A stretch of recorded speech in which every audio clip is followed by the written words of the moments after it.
जय हिंद साथियों, स्वागत है आपका self study classes with Sumit Jain YouTube channel में। दोस्तों, फनी ट्रिकी का वीडियो फिर से लेकर के हम आए हैं और आज आपको याद करवाने वाले हैं एमपी के महल। आपसे क्वेश्चन पूछा जाता है, रानी रूपमती का महल कहाँ है, गुजरी महल कहाँ है। आपसे नहीं बनते, आप पढ़ते भी हैं लेकिन भूल जाते हैं। लेकिन आप ऐसा नहीं होगा, आप एक बार इस ट्रिक को देखना है, पूरा वीडियो आपको देखना है, याद नहीं करना, आपको पूरा वीडियो देखना है, आपको याद हो जाएंगे दोस्तों। तो सब्सक्राइब कर लेना जो भी हमारे नए साथी हैं और बेल आइकन को अवश्य दबाना है, ठीक है, जिससे ऑल इंफॉर्मेशन आपके पास पहुंचे वीडियो की, ठीक है। तो स्टार्ट करेंगे दोस्तों। ये है हमारा मध्य प्रदेश और मध्य प्रदेश का जो हृदय प्रदेश इसे कहा जाता है। हृदय में विराजमान होने के कारण, हृदय में स्थित होने के कारण इसे हृदय प्रदेश कहा जाता है ना। अब दोस्तों, आपको एक प्रश्न दिया जाता है कि गुजरी महल, मोती महल और जय विलास महल किसे कहाँ स्थित है। 2 सेकंड आपको दिए जाएंगे दोस्तों। इसमें मैं आपको बता दूं कि आपका टेस्ट भी होगा, आपको ट्रिक भी बताएंगे और मैप से बताएंगे कि ये स्थान कहां पर स्थित है, ठीक है।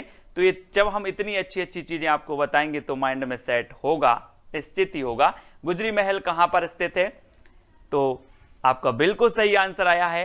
ये कहां पर है, ग्वालियर, यानी कि जो विकल्प नंबर आपका बी है वो बिल्कुल सही आंसर हो जाता है दोस्तों।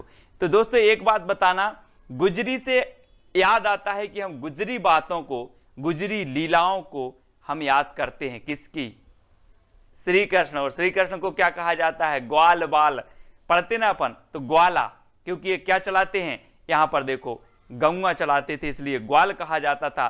तो गुजरी महल कहां पर होगा, ग्वालियर में, क्योंकि हम गुजरी बातों को याद करते हैं ग्वाले की, ठीक है। अब ग्वाले का देखो दोस्तों, ये काय की माला पहनते थे, मोती की माला पहनते थे, तो मोती माला, मोती महल ग्वालियर, और इनकी क्या होती है, जय होती है। जय करते हैं हम किसकी, ग्वाले की। तो जय विलास महल कहां पर होगा, ग्वालियर में, ठीक है। हमने कैसे याद कर लिया, सर हम गुजरी बातों को याद करते हैं, श्री कृष्ण की गुजरी बातों को याद करते हैं, ग्वाले की गुजरी बातों को याद करते हैं, उनको पढ़ते हैं, उनकी कथा पढ़ते हैं, तो गुजरी महल ग्वालियर में स्थित होगा। ग्वाले क्या करते थे, मोती पहनते थे, तो मोती महल भी ग्वालियर में होगा। और ग्वाले की आज हम जय करते हैं, सभी लोग जय करते हैं, तो ये जो जय विलास महल होगा वो भी कहाँ होगा, ग्वालियर में होगा, ठीक है। तो याद कर लिया दोस्तों। और ये है दोस्तों आपका ग्वालियर, और यहाँ पर आपका गुजरी महल, मोती महल और जय विलास महल स्थित है, ठीक है। तो है ना फनी ट्रिक, आपको याद हुआ होगा दोस्तों। अब आपको बताना है रानी रूपमती महल, दाई महल, हिंडोला महल, जहाज महल और असरफी महल कहाँ स्थित है, जल्दी से बताएं, 2 सेकंड आपको दिए जाते। तब आपका राइट आंसर क्या हो जाएगा साथियों, आपने बिल्कुल सही बताया है कि रानी रूपमती महल, दाई महल, हिंडोला महल, ये सारे के सारे महल कहां पर हैं, मांडू में हैं। अब सर आप बोलेंगे कि कैसे याद होंगे इतने सारे, लेकिन मैं आपको करवाता हूं दोस्तों। रानी रूपमती आपने नाम सुना होगा दोस्तों, ये है रानी रूपमती, और इतनी सुंदर थी कि आपका माइंड भी ब्लोविंग हो जाएगा। आप बोलते ना सर माइंड ब्लोविंग ट्रिक, ऐसे ही रानी रूपमती थी, आप देख करके आपका माइंड यानी कि मांडू क्या हो जाएगा, डोलने लगेगा, है ना। तो मैं आपको बता रहा हूं रानी रूपमती के बारे में कि रानी रूपमती बहुत सुंदर थी और ये संगीत प्रेमी थी। वहीं जो अंतिम मालवा के अंतिम अफगान शासक थे कौन, बाज बहादुर, वो भी संगीत प्रेमी थे। दोनों में प्रेम हो गया, शादी हो गई इनकी, ठीक है। अब एक दिन क्या हुआ दोस्तों, सरगना का युद्ध हुआ 1561 में आदम खां और बाज बहादुर के मध्य। तो आदम खां ने इस युद्ध को जीत लिया और बाज बहादुर को क्या होना पड़ा, भागना पड़ा। तो जो रानी रूपमती थी, इन्हें बंदी बना लिया गया। तो आदम खां ने क्या कहा, दाई से कहा कि दाई जाओ और रानी रूपमती से कहो कि मैं आपको हिंडोला में घुमाऊंगा, जहाज में घुमाऊंगा और असरफी भी दूंगा, लेकिन पत्नी बनना स्वीकार करो। तो दाई महल, हिंडोला महल, जहाज महल और असरफी महल, ये सभी कहाँ होंगे, मांडू में होंगे। इतनी चीज हमने थोड़ी सी याद की। अब आपको याद हो गया होगा कि जो आदम खां था, इसने रानी रूपमती को पत्नी बनाने के लिए दाई से कहा, तो दाई महल, और कहा कि उसको हम काय में झुलाएंगे, हिंडोला में झुलाएंगे तो हिंडोला महल, है ना, जहाज में घुमाएंगे तो जहाज महल, और असरफी देंगे तो असरफी महल। ये कहाँ पर होंगे दोस्तों? मांडू में होंगे। ठीक है, क्योंकि रानी रूपमती आपने याद कर लिया कि रानी रूपमती को देखते थे तो मन भी डोलने लगते था, तो रानी रूपमती का महल मांडू में। अब रानी रूपमती से संबंधित दाई महल, हिंडोला महल, जहाज महल और असरफी महल, ये भी मांडू में होंगे। ठीक है, तो ये रानी रूपमती हैं दोस्तों। और ये कौन है? ये इनका महल है, रानी रूपमती का महल। बहुत ही सुंदर रानी थी। और ये है दोस्तों आपका धार, है ना, धार है, और धार में है कौन सा? मांडू। ये चीज आपको याद रखनी है। तो हमने ट्रिक से पढ़ा, मैप से पढ़ा और प्रश्न का टेस्ट भी दिया। ठीक है, अब आपको बताना है दोस्तों बादल महल, नौखंडा महल कहाँ स्थित है? बादल महल यानी कि ऊपर, है ना, और नौखंडा महल जब नौखंड तक जाता है तो हम ऊपर देखते हैं। ठीक है, ये आपको बताना है कहां पर स्थित है। 2 सेकंड आपको दिए जाते हैं, तब आपका बिल्कुल सही आंसर हो जाएगा दोस्तों। कहां पर स्थित है? चंदेरी में। तो यहां पर देखो दोस्तों, ये है बादल महल, बादल महल। और जब आप बादल में देखते हो तो क्या नजर आता है? चांद। क्या नजर आता है? चांद, है ना। तो ये बादल महल कहां पर होगा? चांद नजर आता है। बोले सर तो ये चंदेरी में ही होगा। और नौखंडा महल को जब हम ऊपर देखते हैं तब भी हमें चांद नजर आता है। तो नौखंडा महल और बादल महल ये कहां पर स्थित होंगे?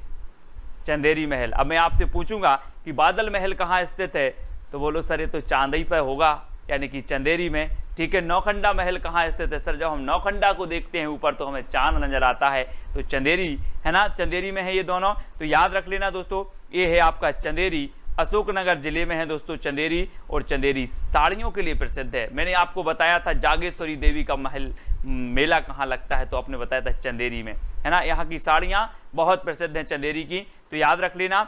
अगला है दोस्तों राजा रोहित महल और इत्रदार महल कहाँ स्थित हैं? 2 सेकंड आपको दिए जाएंगे, आपको उत्तर बताना है।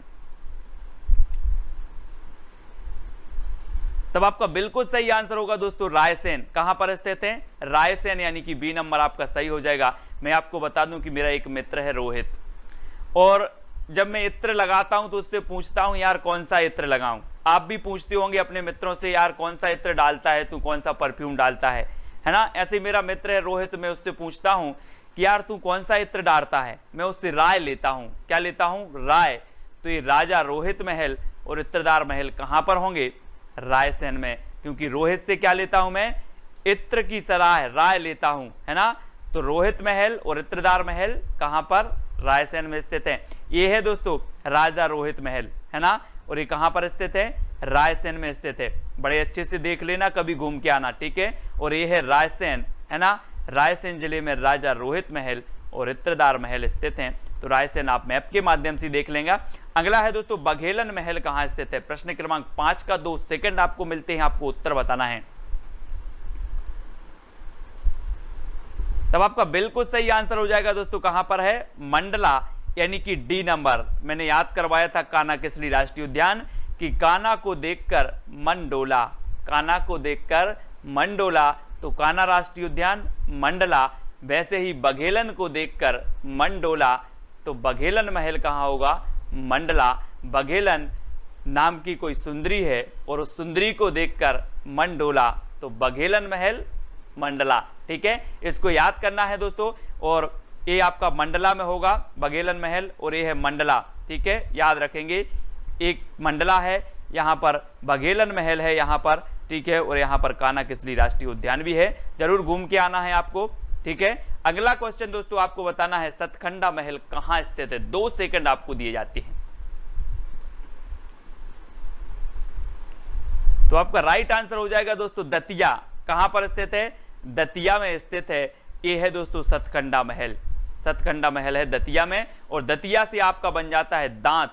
क्या बन जाता है? दांत। दांत आपके टूटते हैं तो फिर आप सोचते हो कि यार मेरा बस चले तो मैं 7 खंड के दांत लगवा दूं, 7 खंड के दांत लगवा दूं। तो सतखंडा महल कहां पर होगा? दतिया।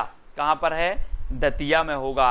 ठीक है, याद रख लेना, है ना। और अगर एक ट्रिक दूसरी भी निकाली जाए कि जो सतखंडा महल था वो आड़ा तिरछा बना हुआ था, उसको देखकर बहुत सारे लोग दांत निकाल रहे थे, हंस रहे थे, दांत निकाल रहे थे। तो सतखंडा महल दतिया में। ठीक है, ऐसे याद करना है, किसी भी प्रकार से हमें याद करना है, याद होना चाहिए। और ये है दोस्तों दतिया, और यहाँ पर स्थित है आपका सतखंडा महल। ठीक है, तो ये चीज आपको याद रखना है।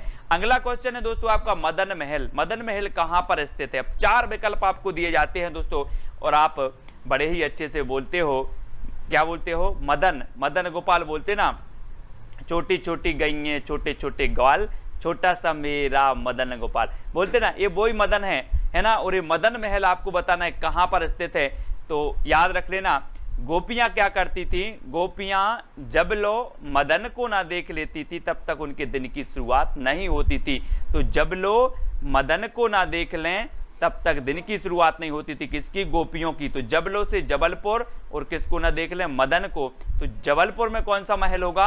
मदन महल। ठीक है, ये चीज आपको याद रखनी है, और आ नंबर आपका बिल्कुल सही हो जाएगा, जो आपने भी सही बताया है। ठीक है, और ये है दोस्तों जबलपुर, और जबलपुर में जो आपका महल है वो कौन सा महल है? मदन महल है, याद रख लेना। और यहाँ पर बहुत ही सुंदर एक वाटरफॉल है, जलप्रपात है, जिसका नाम है धुआंधार जलप्रपात, जो कहाँ पर है? भेड़ाघाट में है। और विश्व का ऐसा एकमात्र जलप्रपात है दोस्तों जो संगमरमर की वादियों में बनता है ना। बहुत ही है, कभी आना, मेरा शहर है जबलपुर। ठीक है, तो ये जबलपुर में है आपका धुआंधार जलप्रपात, इसको भी याद रखना है। मदन महल भी आपका जबलपुर में है, इसको भी याद रखना है। अब दोस्तों आपको बताना है जहांगीर महल कहाँ स्थित है। तो जहांगीर महल बताना है प्रश्न क्रमांक 8 का। 2 सेकंड आपको दिए जाते हैं, आपको उत्तर बताना है, तब आपका राइट आंसर क्या हो जाएगा? आपने यहां से देखा होगा, जहांगीर से आपका क्या होगा? जहां बोलते ना, इस जहां में मैं बहुत फेमस हूं, सभी लोग बोलते हैं, मैं भी बोल रहा हूं कि आप ऐसा कुछ करो कि इस जहां में छा जाओ, है ना। जहां में छा जाओ, ऐसा कुछ करो कि इस जहां में छा जाओ। तो जहां की बात आई है तो छाना है, तो ये कहां पर है? ओरछा। ऐसा कुछ करो और छा जाओ, तो ओरछा में कौन सा महल होगा आपका? जहांगीर महल होगा, यानी कि जो विकल्प नंबर आपका डी है वो बिल्कुल सही हो जाएगा। ठीक है, और अब देख लेते हैं दोस्तों, टीकमगढ़ का एक छोटा सा शहर है ओरछा, जहां पर कौन सा है? जहांगीर महल है। और जहांगीर एक राजा भी हुए हैं, आपको पता है ना। इनके काल में क्या हुआ था? चित्रकारी जो चित्रकला है बहुत प्रसिद्ध हुई थी। तो टीकमगढ़ में आपको याद रख लेना है ओरछा है, और ओरछा में जहांगीर महल है, इसको याद रखना। अगला क्वेश्चन आपको बताना है खरबूजा महल कहां स्थित है। अब इसको कैसे याद रखना है? बहुत ही फनी ट्रिक मैं बताने वाला हूं, 2 सेकंड सिर्फ आपको दिए जाएंगे, तब आपका बिल्कुल सही आंसर हो जाएगा दोस्तों। धार जिला में है। अब इसको कैसे याद रखेंगे? अब पढ़ते हो खरबूजा महल धार में है, पढ़ लेते हो, लेकिन 2-3 दिन के बाद याद नहीं होता, भूल जाते हो। दोस्तों आपने खरबूजा देखा होगा, खरबूजे को जब आप काटते हो, चित्र में देखते हो, काटते हो तो इसमें क्या निकलती है? पानी निकलता है, और पानी की धार निकल जाती है। क्या निकल जाती? धार। तो ये खरबूजा महल कहाँ होगा? अब आपको ही उत्तर बताना है, धार में, क्योंकि जब हम खरबूजा काटते हैं तो धार निकल जाती है, तो खरबूजा महल धार में होगा, यानी कि विकल्प नंबर जो आपका बी है वो बिल्कुल सही हो जाएगा। ठीक है, और यहाँ मैप में देखेंगे, ये है धार जिला। ठीक है, और धार जिला में क्या है आपका? खरबूजा महल है। ठीक है, वीडियो को सभी लोग लाइक जरूर करेंगे अगर आपको याद हो रहा है। वास्तव में लग रहा है कि आज कुछ हमें फनी ट्रिक मिली है, नया सीखने को मिला है। राजा अमन महल कहाँ स्थित है? अमन महल बताना है। और इसके पहले मैंने आपको राष्ट्रीय उद्यान भी याद करवाए हैं, बहुत सारे वीडियो मैंने आपको दिए हैं, तो लगातार आप प्रयास करते रहें। MPSI, MP पुलिस, MPPSC जिस भी एग्जाम की तैयारी कर रहे हैं सबके लिए बहुत ही इंपॉर्टेंट है। और दोस्तों आपने देखा होगा कि चाहे वो देश में हो और विदेश में हो, सभी जो प्रधानमंत्री बात करते वो अमन की बात करते हैं कि मैं अमन चाहता हूं, मैं सुख शांति चाहता हूं, है ना। लेकिन ये बात कैसी होती है? सिर्फ पन्नों में होती है, पन्नों में होती है। तो अमन महल कहाँ स्थित होगा? पन्ना में। कहाँ पर स्थित होगा? पन्ना में, क्योंकि जितने भी प्रधानमंत्री बात करते हैं अमन की, सुख चैन की, वो सिर्फ पन्नों में होती है। तो अमन महल पन्ना में। अब सिर्फ क्वेश्चन आएगा, आपसे पूछा जाएगा कि अमन महल कहाँ स्थित है, आप तुरंत उत्तर लगाएंगे पन्ना, क्योंकि बताया था कि अमन की बात करते हैं लोग, लेकिन सिर्फ ये पन्नों तक ही सीमित है। और बी नंबर आपका बिल्कुल सही हो जाएगा। ठीक है दोस्तों, ये है पन्ना, पन्ना में। और मैंने आपको बताया था कि यहाँ पर एक मजगमा खाम है। मजगमा क्या है? खदान है, और एक खदान काय की है? हीरे की है। विश्व प्रसिद्ध है पन्ना की मजगमा खदान, है ना। तो याद रख लेना, पन्ना में मजगमा खदान है हीरे की, और पन्ना में अमन महल भी है। ठीक है, अब दोस्तों आपको वीडियो को लाइक करना है, शेयर करना है, साथ ही कमेंट के माध्यम से बताना है कि सर आज की ऐसी फनी ट्रिक थी कि जितना भी आपने बताया सारा याद हो गया, और ऐसी बहुत सारा जितना भी जीके है जो भी आप पढ़ते हो ऐसे ही आपको याद करना है। ज्ञात से अज्ञात की ओर जो आपको चीज़ जो आप जानते हो उससे हमें आगे बढ़ना है, अज्ञात की ओर बढ़ना है। और ये अपना टेलीग्राम ग्रुप है जिसमें लगभग 5000 लोग जुड़ चुके हैं, आप भी जुड़ सकते हो। टेलीग्राम ऐप डाउनलोड करना है, उसमें सर्च करना है IAS स्टडी ट्रिक और ज्वाइन हो जाना है। ठीक है, व्हाट्सअप नंबर है तो व्हाट्सअप से जुड़ें, और इंस्टाग्राम में सर्च करें Sumit Jain self study classes, Facebook में सर्च करना है आपको सुमित जैन, और ट्विटर से जुड़ना है तो सर्च करना है सुमित जैन। ठीक है, तो वीडियो कैसे लगा कमेंट के माध्यम से बताएं, अपने मित्रों तक शेयर जरूर करें। दोस्तों आज के लिए बस इतना ही, जय हिंद।